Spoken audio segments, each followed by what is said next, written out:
And welcome to today's program, Malcolm Gladwell, Revenge of the Tipping Point. My name is Lauren Pacheco, and I am a co-creative director with the Chicago Humanities. As a native Chicagoan, born and raised not too far from here in the Brighton Park neighborhood, I'd like to officially welcome you all to the South Side and the newly restored Ramova Theater, which was added to the National Register of Historic Places in 2021 after a long grassroots campaign by community members and preservationists. Built in 1929 as a sister theater to the Music Box in Lakeview, Ramova, yeah, right? Interesting bit of information. Yeah, I Googled that for you all. Ramova was the first run movie theater on the south side of Chicago. I also Googled that. Today, today it stands as a great example of adaptive reuse and conservation. Tonight's program is one of many included in our Fall Season Festival, which features compelling conversations, powerful performances, and other events across the city. We hope that you mark your calendars and join us for some upcoming programs, which include artist and activist Joan Baez, fashion designer and Project Runway mentor Christian Siriano, and legendary director and cinematographer Barry Sonnenfeld. Now, you may be asking yourself, who the heck is Barry Sonnenfeld? I also Googled and wanted to share some iconic movies that will resonate. The Addams Family, Get Shorty, Men in Black, Raising Arizona, Big, and of course, the iconic Throw Mama from the Train. So you can check out the full lineup online at chicagohumanities.org or grab one of these orange program guides. Now, before I introduce our speakers, I'd like to give special thanks to our presenting partners, Good Chaos, Friedman Properties, the Robert R. McCormick Foundation, our fall season sponsors, Wintrust and Southwest Airlines. Now, a few words about our speakers. Malcolm Gladwell is the author of 7 New York Times bestsellers and co-founder of Pushkin Industries, an audio content company that produces the podcasts Revisionist History, which reconsiders things both overlooked and misunderstood, and Broken Record, in which he, Rick Rubin, and Bruce Headlam interview musicians across a wide range of genres. Gladwell has been included in the Time 100 Most Influential People list and touted as one of foreign policy's top global thinkers. Sasha-Ann Simons, an award-winning journalist and host of WBEZ's Reset, will moderate tonight's conversation. Her accolades include an Edward R. Murrow and Radio Feature Awards from the National Association of Black Journalists. In 2022, she received a Peter Lisagor Award for Health and Science Reporting from the Chicago Headline Club. Now, please join me in welcoming Mr. Malcolm Gladwell and Sasha-Ann Simons.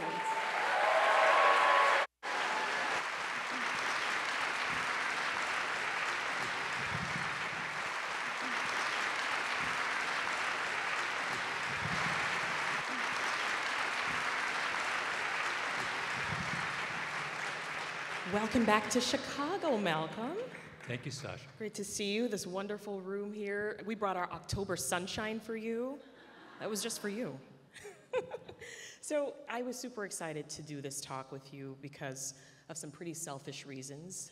One, we're both Canadian. Clap it up just for that. We're also both Jamaican. Yes. Louder applause, please. Do you miss home? Pardon me? Do you miss home? Of course. But it's in nature. Nothing is more Jamaican, first of all, than not living in Jamaica. Yes, that is true. So we are everywhere but there. We're everywhere but there. People don't get this. I met this Jamaican recently. His name was Azizi Satius. Oh, okay. And I thought of him as the perfect exemplar of Jamaicanness. His first name is Swahili. His last name is Sephardic Jewish. Oh, wow. His father was the photographer for the Whalers. Oh, wow. He grew up in Jamaica. Bob Marley's band. And now he's a professor at the University of Miami Medical School. He's what like, an interesting that's the lad. most Jamaican profile I've ever heard. Like, first of all, he's in Miami. Nothing's more Jamaican than being in Miami. That is true. He's checking all the boxes. He's the only thing he's lacking. I didn't get into him whether he was related to Kamala, which... Or Usain Bolt. Or Usain Bolt. Yes. Those are, or Colin Powell. Now, do you know my connect? I'm related to Colin Powell. Isn't he like a distant cousin? Yes, he is. Yes. And like cousin or cousin? Well, I once put this to Colin Powell, and he said, you may well be, that may well be true, but you should know that all Jamaicans claim to be related to me. Which I was like, so? And then you know that my dad taught Kamala's dad at the University of West Indies. Mm-hmm. Yeah, that's 1960. incredible. Yeah. That's incredible. And my cousins, we could do this all night. Yes. You know this? And we will. My cousin's grandmother, and Kamala's grandmother were in business together. They thought they came to talk about Revenge of the No, Tipping we're not Point. talking. No. Joke's on you guys. This, you know this. We're on the cusp of what would be the greatest Jamaican moment ever. Yeah, this is. We need photos of this. We would officially be taking over. You know that we've been waiting to take over for several hundred years. That's right. Right, and then for this actually to happen would be, Incredible. it would be massive. Your mom is what, 92 now? My mom is 92, and this is, I think she would say that this is, the next month is the most important 3 weeks of her entire life. Oh? Oh, it eclipses anything her children have done. She's like in the nursing home in Canada. Yeah. Like just reading. Just proud. Well, no, she's obsessively reading everything she can on. She can quote Nate Silver election odds to me. Oh my goodness. It's massive. She just wrote a long article for the nursing home newsletter, which was all about using attachment theory to understand the problem with Donald Trump. Oh my goodness gracious. At 92. Oh, she's in deep. There's no. The question I ask myself. Well, no. I periodically use my mother as a kind of gold standard for a series of things. Yes. And the question I always ask myself is, would my mother be better qualified than X for whatever position? Right. And there's just no question in my mind that my mother at 92 would be a stronger Republican candidate for presidency than she would be the first to admit that she doesn't really have the physical stamina anymore. Right. It makes sense. Seems fair. Yeah. But she would compensate in a number of ways. Right. For the Sounds like a Jamaican mother. She's like a Jamaican. Yeah. She's Yeah. a lot of common sense and some. Does she nag you? On the, No, your no, phone I don't calls? have that kind of. We may have different. Our moms may be different species of Jamaican moms. Yes. She's on a different branch of the tree. It's a tree with many branches. Right. My mom's on the chill branch. Mine's not. Mine's absolutely not. But, Wait, would you rather have had a Jamaican mom on the chill branch? I don't know any other way. Yeah. Show me. Like, I don't know what that life was like. My mother. How do you do? What's the non-chill part? Like, I don't know any other way either. There's always something. Whether it was the children, did I put on the right coat? Were they warm enough? Like, did I cover their neck, their feet? That was one thing. Oh, she's focused on your kids. She's focused on my kids. And then before the kids, it was me. Was I doing, the right things? Was I, taking the right courses? It's like, I'll do what I want to do, Mom, but you don't dare say that My mom, to her face. Her only concern about my children, who are 3 and 1, let's be clear. Little tots. Her only concern is that she has no evidence I'm doing this.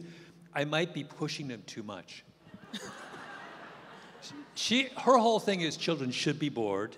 When I was a kid, that's what she told me all the time. I would say, I'm bored, Mom, and she goes, that's good for you. So what are you doing? You're giving them books, things to read? She thinks that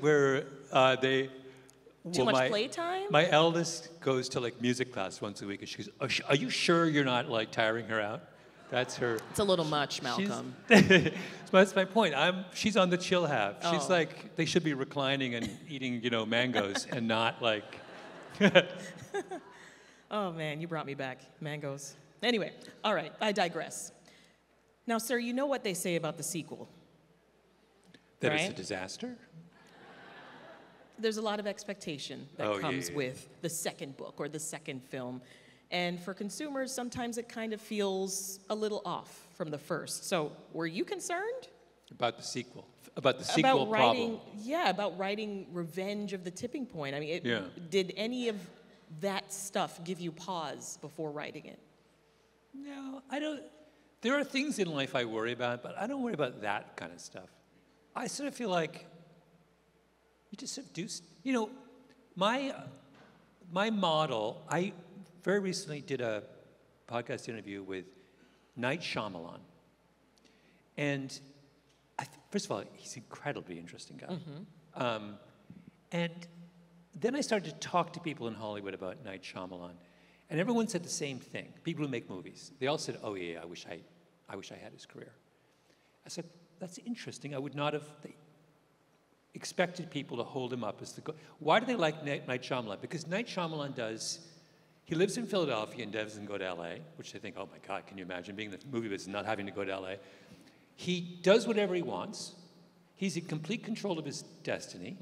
Some of his movies are fantastic. Some are not. He doesn't seem troubled by that. He accepts what he wants to be as productive and doesn't worry about, and understands that if you're productive, your curve's going to look like that.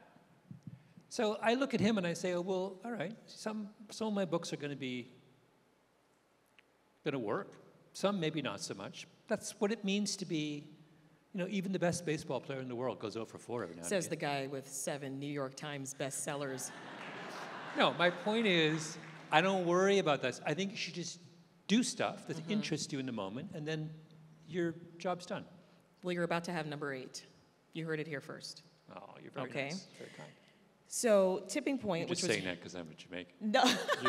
You're like, if I was like so proud of my Trinidadian, people. You're not doing that. Absolutely not. No, if you came from any other island. No, I get. I'd be like, I mean, good luck. Good luck with your little book. You know, we'll see how it does. it is funny how much West India or Jamaicans diss other lesser islands. Yeah. We call them small islands. Although, you know what the Bermudians call Jamaicans? What do they so call mean. us? It's so What do mean. they call us? Oh my God, am I ready for this? They call us jump ups. Because they say that Jamaica's south of Bermuda, right? Yeah. Because Bermuda's ridiculously far Right. north. They say people try to jump up from Jamaica to Bermuda. Please. It's like, Please. what? They have So no idea mean. what they're It's talking so about. mean. That's But I all. love how we call other islands small islands. Like, Yeah. oh yeah, he's from a small island. Small Like, island. we're small too, but you know. But you know, I've been walking around a lot with your new book lately, and on a few occasions, people would see the book and they say, "Oh, he's got another one. What's he doing in this one? Is he sort of writing about what he might have gotten wrong in the first one? What's this about?" But instead, you are more so, I think, expounding on some of those earlier themes, Yeah. right? You write that Revenge of the Tipping Point is a, quote, attempt to do a forensic investigation of social epidemics. Yeah. So that we're clear, what is the difference? Between the first and the second? Yeah. Well, I did get stuff wrong in the first, which I actually have a podcast coming out on Thursday, which is basically a big mea culpa. Revolutionist history? In revisionist history. Revisionist history? Yes. So I'm quite open about the fact that when you go back and look at a book you wrote 25 years ago, it's going to be clear to you that you got some stuff wrong. The podcast that comes out on Thursday is all about the crime. You know, the book was motivated by my puzzlement at why crime had fallen so much in New York City. And I think my explanation was completely wrong. I mean, sort of mortifying, in fact, in retrospect. So I put that in this. I thought it was better to discuss that in a podcast than in the book itself. Why? Why? Just curious. Well, you probably reach more people with a podcast, right? And Perhaps. It was an open question. I did think about putting it in the book. It didn't really fit in the argument, in the kind of flow of the book. And I wanted the book not to feel like just a response. If all the book was a correction of who's, that's not interesting. Right. It has to feel like, but I think a podcast can be, it can function as a kind, I use my podcast for that kind of stuff all the time. Absolutely. Hearing you explain is much more impactful, I think, hearing your voice tell the story. Yeah, and it's funny. This is something I think about a lot, actually, is the difference between a podcast and a book is vast. I did not realize that until I started doing it. Yeah. And I realized they're totally different ways of telling stories. You could do very different things. You know, podcasts are about emotion, about character, and books are much more kind of analytic and if you want to, so when I was thinking about this, I wanted to say I'm sorry for the chapter in the original Tipping Point when I talked about crime. Mm-hmm. And if you're going to say sorry, it's much better to say it. By the way, did I say that in the most Canadian way? You did. Sorry. I did. Sorry. Yeah, I get made fun of every day at work. If you're going to say sorry, audio, podcast is a much better place to do it. So who's getting the revenge here? Explain the revenge part of the title. Who's being avenged? Yeah. Well, in the book, this time around, I'm interested principally in the ways in which people use epidemic principles for nefarious purposes. And so in the first book, I was interested in all the wonderful things we could do by using the epidemic. This time around, I'm less, I have a chapter on the ways in which Purdue Pharma used epidemic principles to further OxyContin, or the ways in which Harvard University uses a very backdoor means to make sure that they have sufficient numbers of rich white people. Both of them are very much, I think, using epidemic strategies, but not for the good of humanity. Yeah. So you are usually trying to say something about the world through your writing. You're a storyteller at heart. You enjoy sharing stories, I think, with readers that we probably never heard before, right? I definitely saw themes of that throughout all your writing, really. You've said on multiple occasions you like to poke the bear, right? And you think that journalists should poke the bear. We should poke the bear. We should poke the bear. Where do you find inspiration to tell these stories? And I wonder what makes a good Malcolm Gladwell approved story to tell in your books. Is there a vetting process? No, I'll tell you my favorite. This is from one of my podcasts, but this was very close to being the perfect story from my perspective. I did it. It was 2 seasons ago. I was reading this article from long ago in a criminology journal. I don't know why I was reading it, but I do spend time doing things like that. And it was an article that raised this really, really fascinating point that the likelihood of being called a murderer is a function of two things. One, what you did, whether you put someone else in harm's way, and two, the kind of access your victim got to the healthcare system, right? If I shoot you in front of the trauma center at the University of Chicago Hospital, right in front of it, and you get wheeled in 2 minutes, the chances of you dying are very, very low. So the chances of me being a murderer are very, very low, right? I'm basically going to get aggravated assault, right? If I shoot you way, way, way, way, way on the south side of Chicago, which for years and years and years, you had the longest drive to a trauma center. Yeah. Chances are you're going to die, and I'm a murderer, right? Correct. So this guy writes a study in Alabama, looking at people in prison in Alabama, trying to answer the question, why are there so many more black murderers than white murderers? And he was trying to get at the point that maybe it's because the white people who shoot people tend to shoot them because they are white people and they live in more prosperous areas close to hospitals. Their victims tend to get immediate medical attention, and black people's victims tend to not. Interesting. Right? Very interesting idea. I'd never thought about this idea that there's two sides to a homicide, access to care being the second side. So then I'm reading this article, and then in a footnote, he says, and this phenomenon, I had firsthand experience of this phenomenon when a young man was shot to death in my home, period. In my home. And I was like, wait, what? He buried the lead. It's in a footnote. Wow. And this was written like 30 years ago. So, my pulse quickened, and I said, the idea in the article is really interesting, but the footnote is like really, really interesting.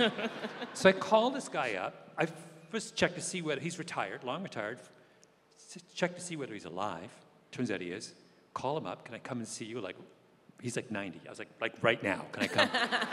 He's like, sure. You can't wait. He's living way off in the countryside of southern Alabama in an old plantation house. I go there, there's like houses falling down. There's like giant dogs walking around. This guy's like super old. And I was I'm here, I came down here because I'm interested in this footnote. What happened in your house? And he tells me the following story, which is so, I'll let you decide. He's like, well, we used to take in street kids, me and my wife. And we took in this street kid who was in a gang in Montgomery, Alabama, and he was trying to escape the gang. And he became really good friends with my daughter, and he said, can I stay in your vacation house, which was way off in the woods, right outside of Montgomery? And he goes, sure, because he's trying to get away from the gang. And then one day he gets a phone call from his daughter, and it's like the gang found out where we were, and they came to the house, and they shot this kid. And he's lying, bleeding on the ground. And they call the ambulance, and so this guy rushes back to his house, and they wait for the ambulance and wait and wait and wait. Ambulance comes from 7 miles away, an hour and a half later. And the guy, by the time they get there, the kid's dead. He turns to the ambulance driver and said, you're 7 miles away. Why did it take you an hour and a half?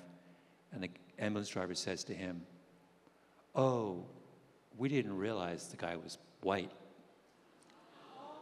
Oh, this is horrible. That is the perfect Malcolm Gladwell story, right? Okay. It's got a character. Yes. It's got an incredible emotionally powerful way of making a point about structural racism in this country, right? I could go on and on and on and on for a whole book on structural racism, and everybody's eyes will glaze over, and it'll be read by 5 people. I tell you that story, and you get Very it. different I don't even have to reaction. talk about structural racism, right? Right. You get it. You're like, oh, okay, wow, maybe that's one reason why there are far more black people in prison for murder in Alabama than there are white people, right? It starts the wheels turning in your head. Starts the wheel. So whenever I can find, I'm interested in, my perfect stories are where I can make a substantive argument through a powerful story, right? Sticking with the crime beat, Yeah. you open the book with the story of Casper and Sea Dog. Yeah. I just want to touch on that real quick. So this is a pair of LA bank robbers. They went on a wild spree in the 90s. They recruited some teens to help them out.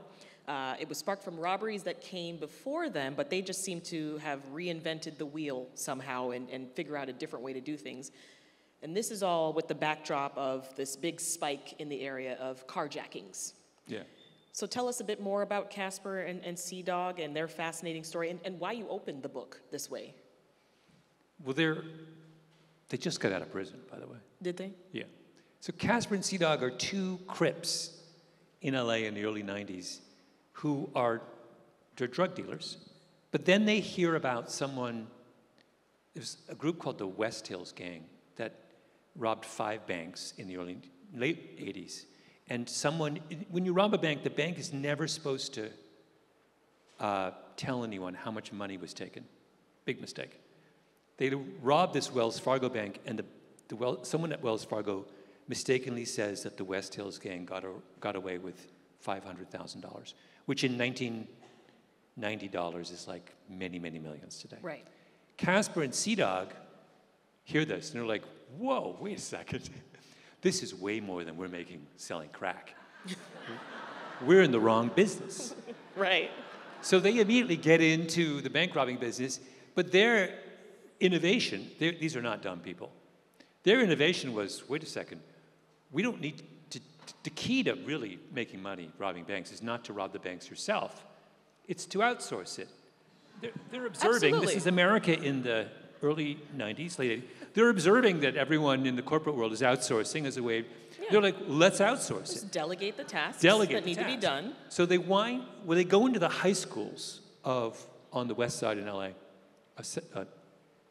Inglewood, that area, and they recruit these kids.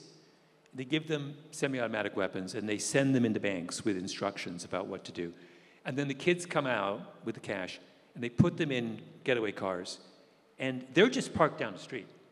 They just follow the getaway car back to the hideout, take the cash, and send the kids home. Right. And they end up, in the span of a year and a half, robbing 175 banks. This is still the world record. I don't know, I didn't check the Guinness Book of World Records to see whether there's officially. To see if anyone's above Casper Yeah, and I don't Sea think, Dog. it's really hard to do 175. That's a lot. It's a lot, it's a lot. It's kind of excessive. And they're finally caught, but it was the prosecutor who brought the case told me that had they had adequate legal representation, they would have walked. So, because they had think about it, they didn't actually rob any bank. They're just parked down the street. And the only people who can give any kind of testimony against them are minors. Our kids, terrified 14-year-old boys, basically. How, so they're not exactly the most compelling and credible witnesses Right. against these two seasoned robbers. Anyway, the reason I start with that is that Casper and Sea Dog sparked this epidemic, and in 1992, bank robberies were almost going away. It had fallen to incredibly low levels. And then they spike in the 80s. And by 1990, there are something like 10 times more bank robberies in this country than there were at the end of the 60s. And a quarter of those are in LA. It's basically an LA phenomenon. Right. And it's being driven in LA by Casper and Sea Dog. And it stays in LA. And it stays in LA. And so it's a particular kind of epidemic that really interests me because, one, it has borders. And a big part of the book is interested in trying to figure out why would a social epidemic respect borders? Mm-hmm. And the second thing is that it's an epidemic that is asymmetrical. It's driven by a very, very small number of people. And I was interested in that idea in my first book, but I'm really interested this time around in this weird phenomenon that, COVID's another one. I spent a lot of time in COVID talking about COVID was driven by a tiny, tiny fraction of the population. Mm-hmm. Most of us, when we were infected, did not really infect anybody else. But like 2% of the population did all the work. Super spreaders. Super spreaders. Yeah. And next time around, we're going to be very focused on it. We weren't really focused on super spreaders this time around. I mean, it's in there. It's in no, but we only figured that out late in the pandemic. Right. The next pandemic, it's all going to be about the super spreader. Right? Okay. I mean, it's not going to be a pretty thing. We're going to find out who they are because it's a permanent, for genetic reasons, there are certain people who just produce more what they call aerosols, which are the little water bubbles, microscopic water droplets that come out of your mouth and that are when you're infected with virus, the virus is inside those droplets. Some people produce thousands of times, well, not thousands, hundreds of times more droplets than the norm for reasons we don't entirely understand. Those people created the COVID pandemic. So can we tell what they look like? I mean, are they just kind of walking around with like saliva just like dripping? Sasha, you could be... I just want to be able to protect myself. You could be one of these people. We don't know. No, we're still figuring out why. It has to do with how the lining of your throat deals with saliva. And certain people, for reasons like I say, we dimly understand, they just produce like orders of magnitude more of these droplets. I did not know we were going to go here tonight. Yeah. And it's a permanent condition. So you've done this your whole life. Yeah. So let's assume that you, Sasha, are one of these people. Okay. When you get the flu, everybody gets the flu. Mm-hmm. When you get a cold, everyone gets the cold. If you were not like that, let's assume I'm like not a super spreader. So how come you get to not be the super spreader? We can, if you like, let's flip it. Yeah, let's flip it. Let's flip it. If you were the non-super spreader, Thank you. then this happens all the time, right? In your house, have you noticed, like, your kids can all have colds, your partner could have a cold, and you're just fine, right? Yeah. This is happening actually right now in my house. Everyone has got a cold, but not me. I'm skating through, right?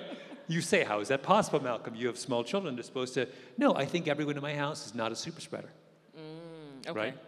Now, if my partner was one of those people who like just emits tons of these aerosol particles, then everyone in the house is going down. You'd all be wiped down. Yeah. Yeah. Interesting. So that, but it's rare that, like I tell, the chapter in my book on this is about a famous super spreading incident at a company retreat at a Marriott in Boston, where one dude infects the entire room of 175 people, and they go on to pass on their virus to 300,000 people. It all starts with one guy, right? Now, we don't know who the guy is, I speculate, but... Oh. Tell me later. Tell you later. Tell me later. Yeah. So what's your beef? I just want to get to the bottom of this. What's your ongoing beef with Ivy League schools? Did you... What's your problem? This has been going on for years. Did you, before I go any further, did you go to one? You did. Oh, no. Oh, you didn't? I didn't. Where'd you go, by the way? Did you go to I went to, well, formerly Ryerson, Oh, now yeah. Toronto Oh, Metropolitan good. University. Yeah. Hey. Love that. All right, just want to so I make went sure there. that... But I want to know what your problem is, because right now my daughter is, Yeah. you know, applying for school. She's 17, and you know we're looking at all the things. Yeah. You know, and I want to. I have no problem with your daughter going to the best school she can get into. When I cracked open the book, there it was again. I know, I've done this so many times. If you listen to my podcast, it's like not a season goes by when I don't take a pot shot. There's not a season. You don't take a break on this topic. I don't take a break. And so this time around, you're asking the very pressing question that we all want to know. Why does Harvard have a women's rugby team? Yeah, that is a big issue. Because we were all thinking that, right? No, so here's the thing. Harvard, I'm really interested in the fact, Harvard's got a front door and a back door. All of the Ivy League schools do. The front door is for 95% of applicants, and you only get in if you're really, really, really accomplished. Then they have a back door, and the back door is basically for rich people's kids, for children, for people whose parents went to that same school, and athletes. And the athlete preference is maybe the strongest. And it's significant at Harvard because Harvard plays more varsity sports than any other college in the country. No one's even close. There are more student athletes at Harvard than any place else. And they reserve admission slots for the people who play these sports, and they give a massive admissions preference. And these are sports like rowing, sailing, fencing, water polo, tennis. Do you see a trend here, Sasha? Intense competition. Do you see it? Yeah. Oh, yeah. Yeah. So the question is, why would they be doing that? Why would they be doing that? Why are they so interested in, and my answer is, well, the thing those sports all have in common is they're sports played by rich white people, and they want to make sure they get sufficient numbers of rich white people into their school, and so they play all these absurd fakakta sports, like they have rugby. No one plays rugby in the United States. So it's ridiculous. Why do they have to? Or like the only way to play D1 tennis in this country is if you play junior tennis. And the only way to be good at junior tennis is to have parents who can afford to spend at least 50 to 100 grand a year on your game. All right? So when you say, I'm setting aside, 6 admission slots a year for tennis players, you're saying, I'm setting aside 6 admission slots for the kids of parents who can afford to spend 100 grand a year on their kids' tennis game. Now, what's that about? Yeah, or sailing. You got a sailing team. Who's sailing? Who's lives anywhere except for Greenwich, Connecticut, and right? It's just it's ridiculous. Why do we? What? And meanwhile, and this is what the chapter's all about. Oh God, the chapter's what have I all started? We just went through this ridiculous charade in this country where everyone got so hot under the collar about affirmative action. Oh my God, what an outrage that we should even think of giving an admissions preference to kids who were disadvantaged for blah, blah, blah, blah. Meanwhile, the exact same schools are giving the exact same admissions preferences for rich kids. Yeah. And no one says a word. Never comes up, right? That is a good so point. I believe I have every right to get on my hobby horse when they're playing this ludicrous double game where they are transparently giving preferences for the privileged while at the same time declining to vociferously argue for preferences for the underprivileged. Okay, all right. I stand corrected. Are you with me? Are you with me? Well, I want to talk about something less controversial. Okay. No, wait, Sasha, that's not controversial. Nothing I said is controversial. Let's talk about the election. I see. The election. So much less controversial. Have you been consumed with the race as much as the rest of us have? Of course, because it's Jamaican. Who could possibly win? There's a Jamaican versus Trump? Well, first of all, we talked about this backstage a little bit. There are some who call her, my Indian friends call her an Indian. Yeah, and your Jamaican friends The Jamaicans claim her Jamaicanness. say that she's Jamaican. We all want a piece. And I'll defend this, because historically, actually, I once met, recently, I met Shelly-Ann Fraser-Price. Oh, my gosh, that's my dream. I know. I used For to those of you who don't know, this is track star. maybe Elite. the world's greatest female sprinter of the last Yes. 25 years. Jamaican, of course. So I Faster than I have a Sha'Carri picture. Richardson. I have a picture of me and Shelly-Ann. I have my arm around her, and I said to her, I'm taking this up. I say, Shelly-Ann, you should know that I'm half Jamaican. And she goes, there's no such thing as half Jamaican. So, One drop.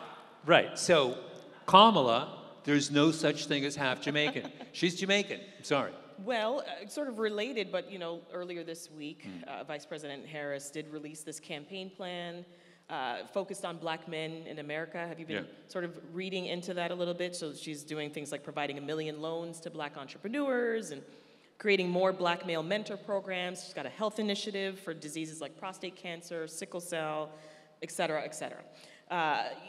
All of the promises that she's making, in the event that I become president, I will do these things. So I haven't really seen this kind of targeted focus on black men. I've seen, the push for the black woman vote, especially back in 2020.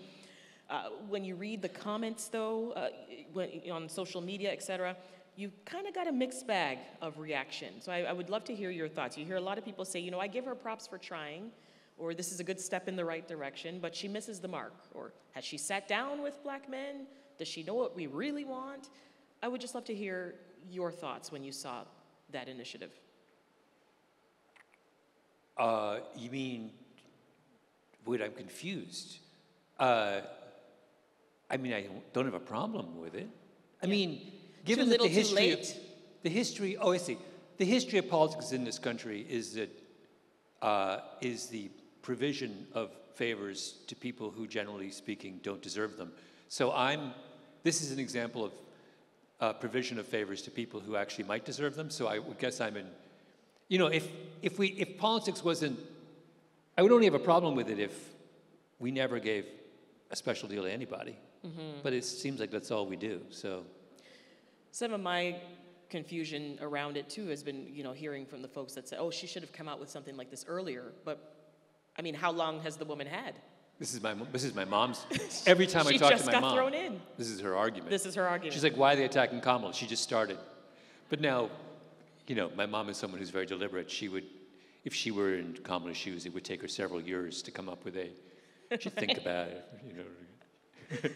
But, aside from, keeping your nose in politics and all these different things and writing books, you're a dad, right?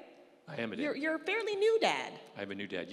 That's exciting. You have a 17-year-old? I have a 17-year-old. Wow. You're way So my ahead. minivan days are kind of done, but I'm full on. You've got a minivan. I'm all about the minivan right now. Although my regret, I bought a minivan, the Kia Carnival, that doesn't look like a minivan, and I realized that's a mistake. Yeah. You gotta, if you're You gonna need to go go minivan, all in. you gotta go Chrysler Full. Pacifica. Right. It's gotta look like, it's gotta be identifiable as Dodge a minivan Caravan. from Miles. Which one, did you have one in the day? I had a What did Dodge you have? Caravan. I had a Dodge Caravan. Nice. Then Very I nice. had a Kia Sorento for a little Yeah, while. you leaned in. It's an SUV, but it felt very minivan-ish. No, you got to, no. Yeah. No. It did not, if it does not have the sliding door, do not That's pretend. the key. You got to have the sliding door. That's the key. Although my 3-year-old is already on to me, she realizes it's a lower status automobile, so we have another car. And she refers to my other car, which is like a 15-year-old beater. She calls it Daddy's special car. She does not like to go in a minivan. She's like, that stigma. Already she feels the stigma. Do the girls already have you, wrapped around their fingers? Oh my God, do you have to ask? Oh, you're a Although, girl dad. That's awesome. I realize, I have 2 daughters, I realize this is the best deal of all time, right? Because I get off, if my partner puts them to bed, it's like, when I do it, it's like not a peep. It's like, really? they're just, Daddy gets Yeah. the easiest. I've heard from other fathers. So they listen to you? Oh, they treat me like I'm, Royalty? royalty. And Sorry, I'm told this never all those ends. years I spent as a single mom just coming out. The rage. Like, oh, they're disciplined? No disrespect? No talking back? No, They go to bed right away? they are angels with me, and holy terrors to their mom. It's hilarious. I can't say this at home, of course, I get in trouble. But here, I don't think, this isn't being live streamed, is it? It is going to air next week on WBEZ, but That's pretty big. Oh, all right. Is there more to explore here? Are there more tipping point books coming? No, I'm this done. one? There's not going to be a part 3. It's a wrap? It's not like Godfather, where... Oh my goodness. So, speaking of your parents earlier, I know that your father is someone who I would say maybe got you interested in books, just with those trips to the library at his university. Yeah. Didn't he kind of just throw you in there and shut the door and leave you? He did. Although I would say my parents both were very, pushed. But I love, but my father would. He would take me to school. He was a college professor. He'd take me to to work with him, and he would just park me in the library all day. And that was you were babysat by books. Yeah, and that was how. Because I liked any excuse to skip school, and so that seemed like a good one. That's always fun. So how are you now? You're the dad now. How are you going to balance steering them sort of in a certain direction and then allowing their curiosity to guide them? I don't. Before I had kids, I was a big. I was full of all kinds of sage advice for parents. Now, I'm beginning to understand. Now you see it ain't so easy, huh, brother? The futility of it all. Like, do we really? Aside from providing our genes and a kind of roof over their heads, and just basic kind of love. Mm-hmm. Do we have any? It's not clear to me that I have any control over them whatsoever, and that I'm gonna. They do their own. They already at 3. My eldest, she just does what she wants to do. She's independent? No. But she, she wakes up in the morning and she tells me what's going to happen that day. Like, at 3. So what's this going to be like when she's 17? Right. Good luck. So I will never give parental advice again as long as I live. All right, you heard it here first. I'm out of that business, yeah. All right, I think we'll turn it over now to audience questions to get you guys in on the fun. Thank you so much for coming out, everybody. We're at the Q&A portion. If you have a question, please raise your hand, and one of us will come to you with a microphone. Please speak slowly and clearly into the microphone, and keep your input to questions and comments to a minimum. All right, our first question is going to be on this aisle here to your left. Hi, huge fan, unbelievable stan. But just to touch on fatherhood, how having children and being in this partnership affected your writing process? Oh. It's made me a lot more efficient, that's for sure. Luckily, I started this podcast company, helped start it 10 years ago, and the work I do in audio is much more collaborative, and so in some ways, this is a time in my life when I really do need to do collaborative work since I have a lot less time. And I think it's actually been really, having less time and being forced to kind of rely on others more has had this wonderful effect. I think some of the stuff we've been doing as a team for my podcast recently has been some of the best stuff I've ever done in my career. So it's been, I think, the short answer is I think it's been a blessing. Your next question is over to your right. Yes, also a huge fan and a new dad here too. Congratulations. Thank you so much. Are you going to do some more revenges of your other books? If I do another revenge, I'd like you to find me and put me out to pasture. I think one of these is enough. I don't think I need to do any more than that. That would be unwise. But I also have ideas. I have a whole other book which I'm half done, and I want to. So I have a ton of ideas of things I want to do. So I don't think I think my time is better spent in the future pursuing these new things. Your next question is to your right in the back. Hi, Mr. Gladwell. Thanks for being here tonight. Big fan, have all of your books, and was especially excited about Tipping Point. So in the original book, you talked about sort of these three archetypes, connectors, mavens, and was another salesman. One. Yes, salesman, exactly. I'm curious, in the revision, are there, or in the years that's passed, over the 25 years, are there additional archetypes you picked up on and that you explore? Yeah. Well, in this book, I am most interested in the notion of a super spreader, which is what really I didn't use that term, but in the first book, those three archetypes are I'm describing a kind of social epidemic super spreader, someone who plays an outsized role. In this book, I talk about super spreaders in their kind of biological context. So it hadn't occurred to me that, we hadn't had COVID, but understanding that COVID is something that's spread by a small number of people that's the direction I'm going with in this book. The other thing I didn't touch on, could have, but didn't, is how the internet and social media have altered those categories. And I suspect what they've done is they have made the kind of asymmetry even greater. So I was reading something recently about these analyses of content on social media. 97% of political content on social media is driven by 3% of users. That is a extremely asymmetrical relationship. So those are super spreaders who are really, really super spreaders. When there was an analysis done of anti-vax content on social media, and 3 sources were responsible for something like, I've forgotten what it was, 75 or 80% of all anti-vax content. Again, that's a really extreme version of something I was describing so I think these categories exist, they're just way more turbocharged today. All right, I have another question back here in the center. Hey, Dr. Mr. Gladwell, my name is Teja.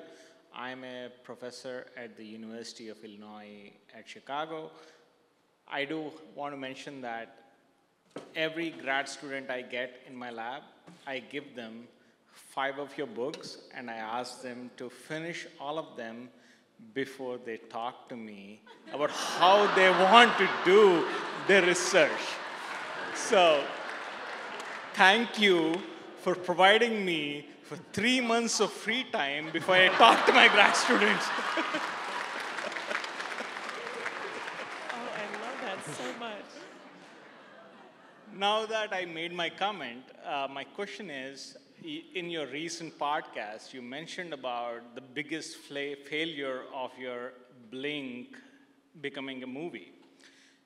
And when you said that, I went back and I read that book, and then did the audiobook version of the same thing. And I feel like you should make a documentary of it, because there's so many aspects of it that are so visual.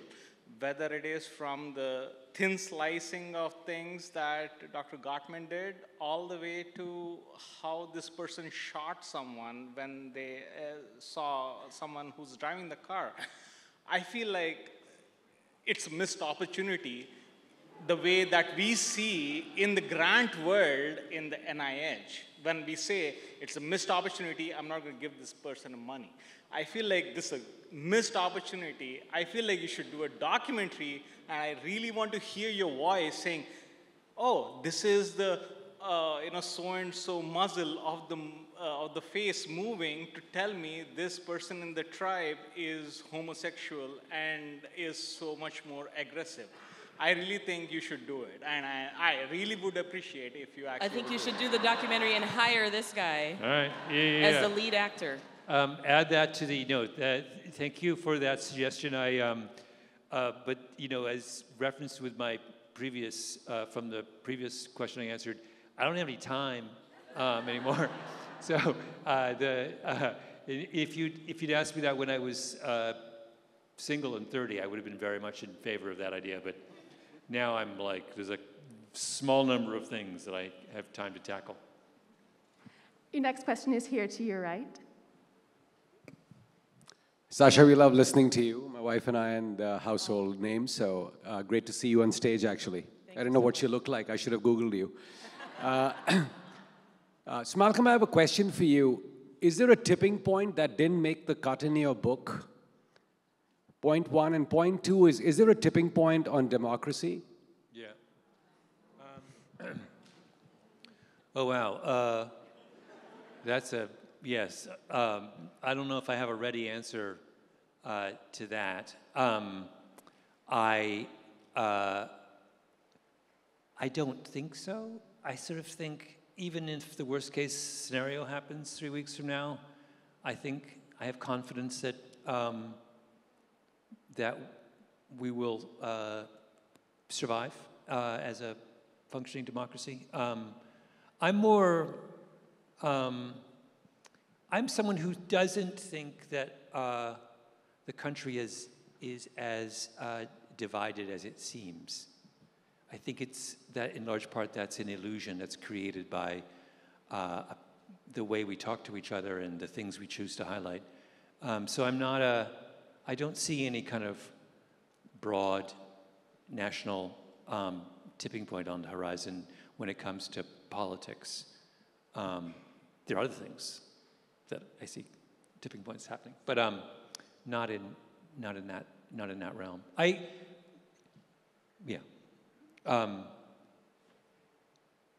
Probably all I should say.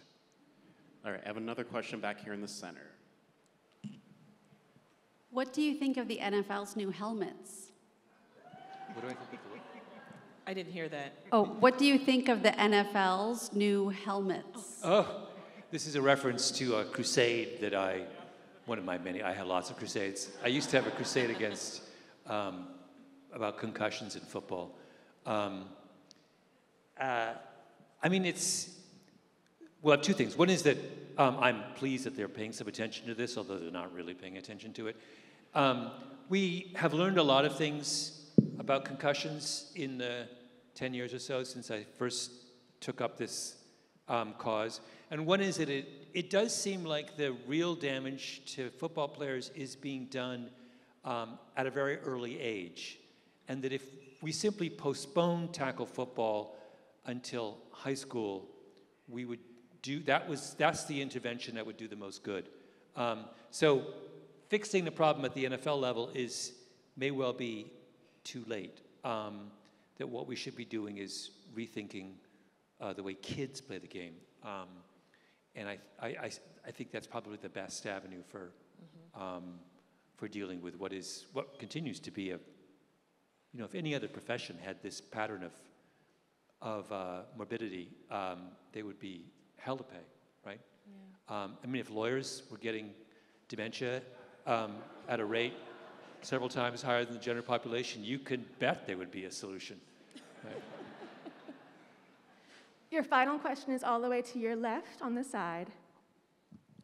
Hi, I'm personally a fan of all of your works. Out of all of your bestsellers, which one was your favorite to write and why? First of all, I'm enormously grateful to all of the question askers for being fans, since there must be people in this room who aren't fans, but they very happily chose not to ask questions, so I'm enormously grateful to them. But which was my favorite? Well, the old cliche when you ask the parent which child is their favorite, and they are supposed to say, I love them all equally, even though we all know that's a lie, right? So do I have a favorite book? I'm supposed to say it's I love them all equally. And we should read them all, give them the chance. You should give them, all 5 of them, to your students and tell them.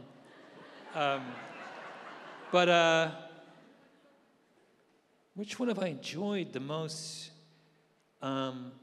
It is the case that this last one was an enormous amount of fun to do for a number of reasons.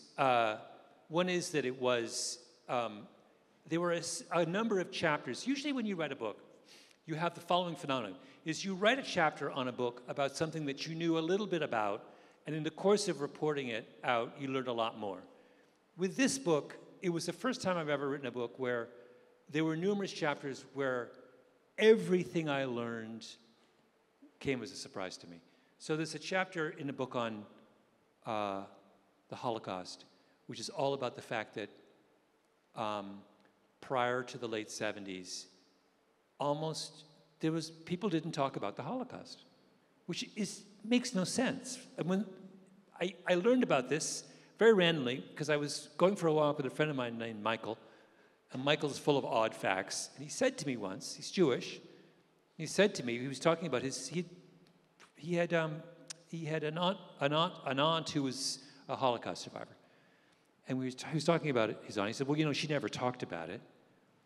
I said, oh, that's interesting. And he goes, but then nobody did until the 80s. And I was like, that can't be true. So I went back, and it turns out that's true. In fact, there was a very famous historical work called The Holocaust in American Life, prize-winning work of history, which is all about this. Nobody talked about it until the 80s. There's one Holocaust museum in North America prior to 1980, whatever it is, 82 or 83. If you read, I went back and got the history textbooks that you would have read in a freshman history course in any college in America in the 60s and 70s. And I read these were European history courses, and I read the chapters on the Second World War, and you cannot believe them, because they get to what we now call the Holocaust. They don't even call it the Holocaust. It's 2 sentences, and then they're off to something else. It's like unfathomable today. There's this weird absence from, and it's not that people are in denial about it. No, they know it happened. They just don't talk about it. They don't know how to talk about it. They don't want to bring it up, for whatever reason. And then the dam breaks in the late 70s. And this chapter is all about why does the dam break? And we go from never talking about it to appropriately talking about it a lot. That was a chapter that 100% of the stuff that I was talking about was new to me. And whenever you can write a book where 100% of the stuff you're uncovering is new to you, and new to most people, that's special. So that's one of the reasons why this book will always have a special place in my heart. I'll